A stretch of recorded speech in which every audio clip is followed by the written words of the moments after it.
Assalamualaikum warahmatullahi wabarakatuh. Alhamdulillahi wa kafa. Asyhadu an la ilaha illallah. Asyhadu anna Muhammadan abduhu wa rasuluhu al-Mustafa wa ala alihi wa sahbihi wa maula ba'du.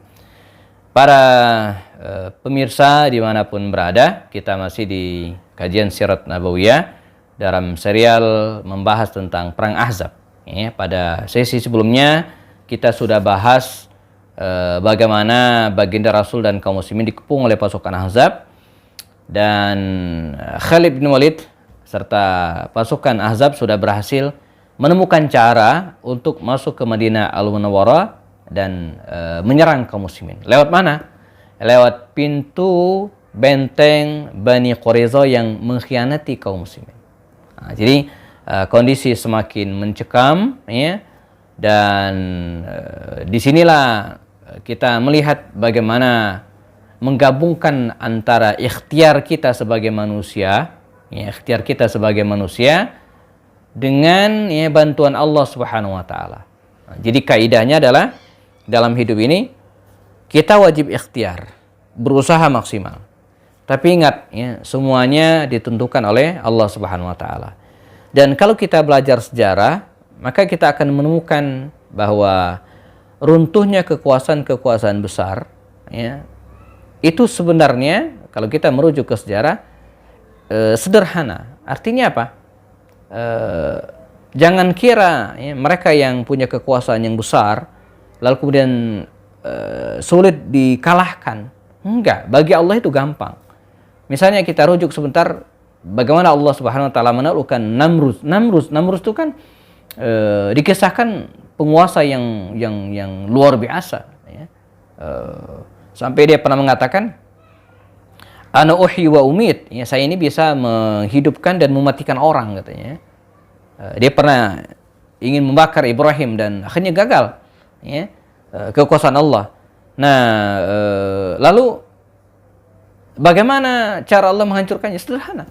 Jadi Allah menghancurkan Namrud yang gagah perkasa itu dengan cara apa? Dengan memasukkan semacam serangga, entah laler, entah nyamuk, ke telinganya berhari-hari nggak keluar, diantukin mati. Ini luar biasa, ya.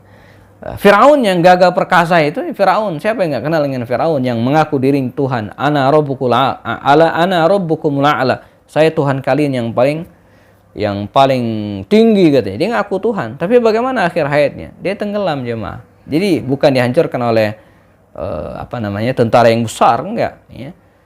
Dengan laut, ya, ternyata Firaun itu nggak bisa renang, gitu, ya, dan mati juga. Siapa lagi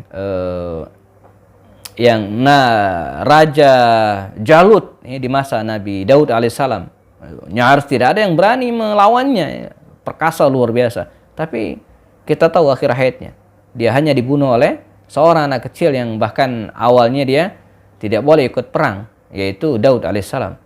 Ya, bukan dengan pedang, ya, bukan dengan senjata canggih, tapi dengan ketapel, ya. Nah, dalam sejarah Nabi kita juga pernah tahu Abu Jahal yang ganas, yang pernah mengatakan bahwa dirinya bisa membuat surga dan neraka di dunia ini, begitu luar biasa. Tapi bagaimana akhir hayatnya? Dia dibunuh oleh dua anak muda Madinah, ya, jadi dengan cara yang sangat tragis, gitu, ya. Sosok Umayyah bin Khalaf yang kaya raya itu, siapa yang menghabisinya? Bekas budaknya, ya, Bilal bin Rabah yang dulu pernah disiksa.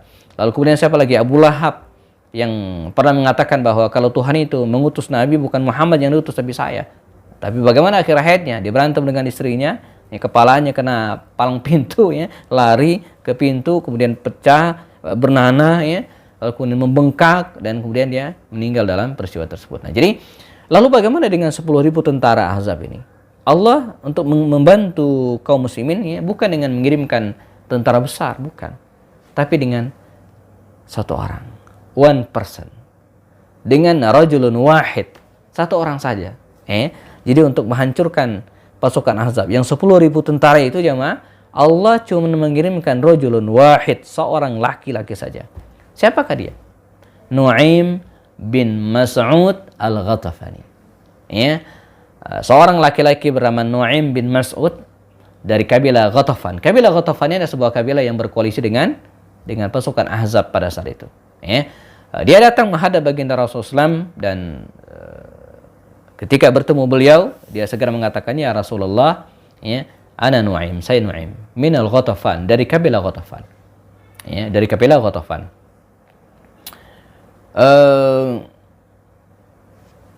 Perintahkan saya, ya, apa yang bisa saya bantu.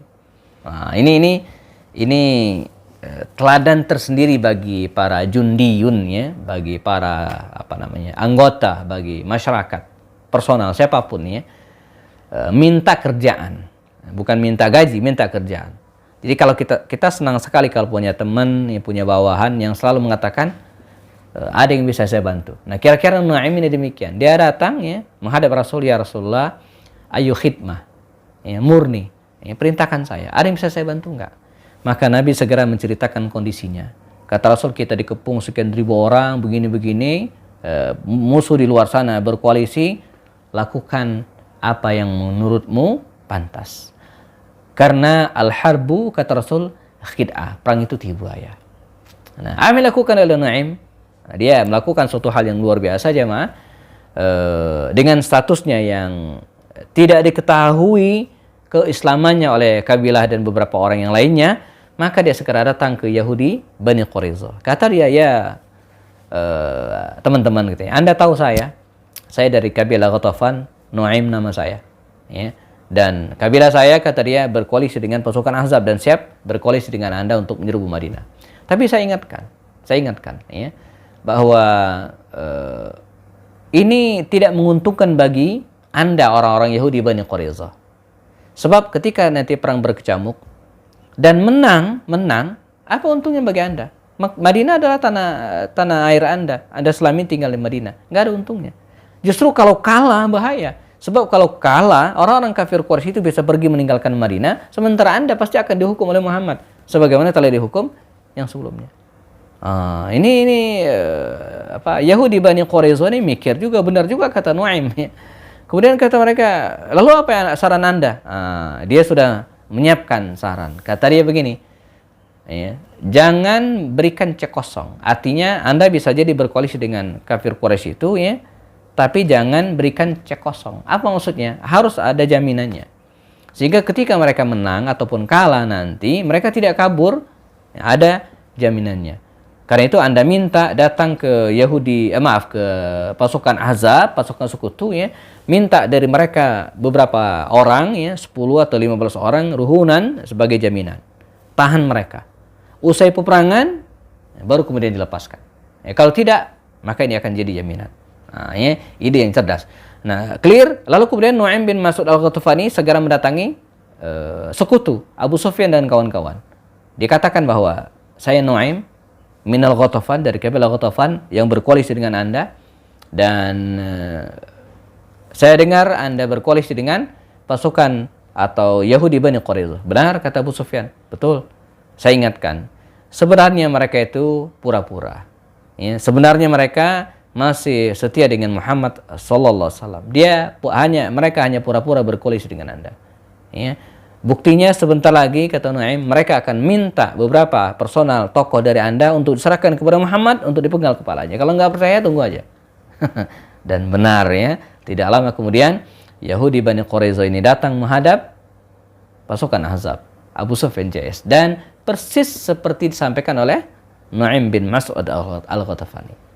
Maka dengan peristiwa ini, ya, pecahlah koalisi pasukan Ahzab, dan ketika tiba waktu penyerangan, ya, kabilah Yahudi Bani Quraiza tidak siap membukakan pintu sampai mereka menjaminkan beberapa personal kafir Quraisy. Dan sebaliknya kafir Quraisy juga tidak berani memberikan jaminan. Dan akhirnya mereka gagal menyerang Madinah al-Munawwarah. Nah, ini strategi al-khid'ah, perang. Dalam konteks perang kita bisa melakukan hal ini, ya, karena al-harbu, khid'ah, perang itu adalah siasat, tipu daya, ya.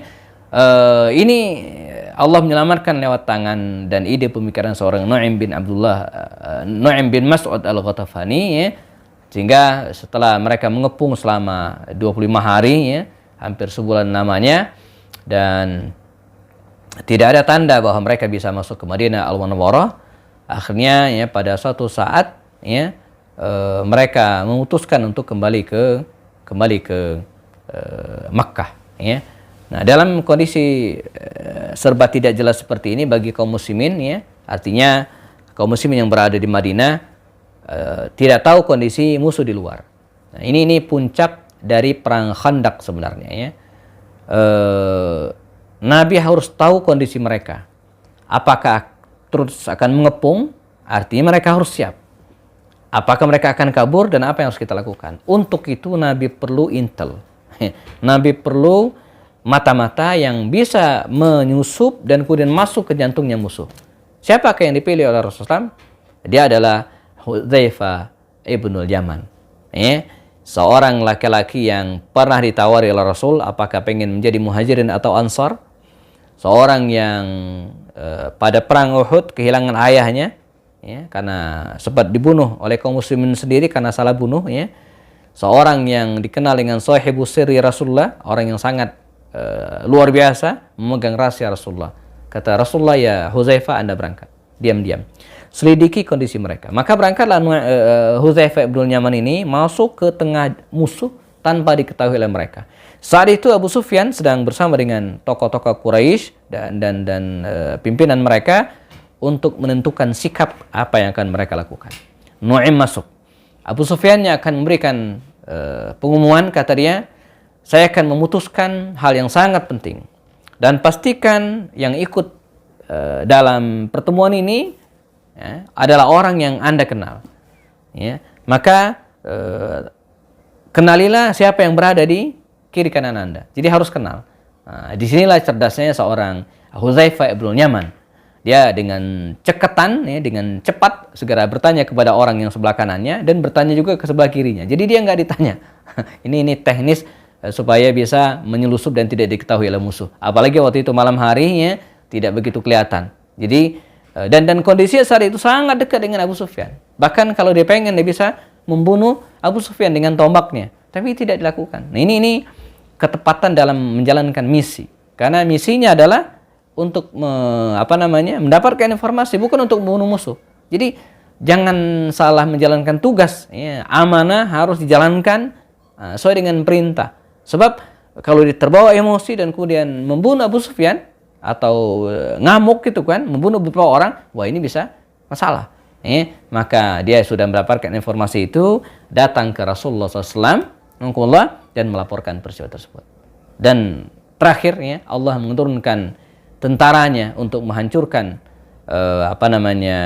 kafir Quraisy ini dan sekutunya dengan cara mengirimkan, ya, angin yang begitu dahsyat yang membongkar tenda-tenda kafir Quraisy, yang menerbangkan periuk-periuk makanan mereka, dan Allah juga menurunkan, ya, malaikat, ya, untuk membantu kaum muslimin, ya, dan tidak ada pilihan, ya, bagi mereka kecuali meninggalkan Madinah Al-Munawwarah dengan tangan hampa, tidak mendapatkan apa-apa.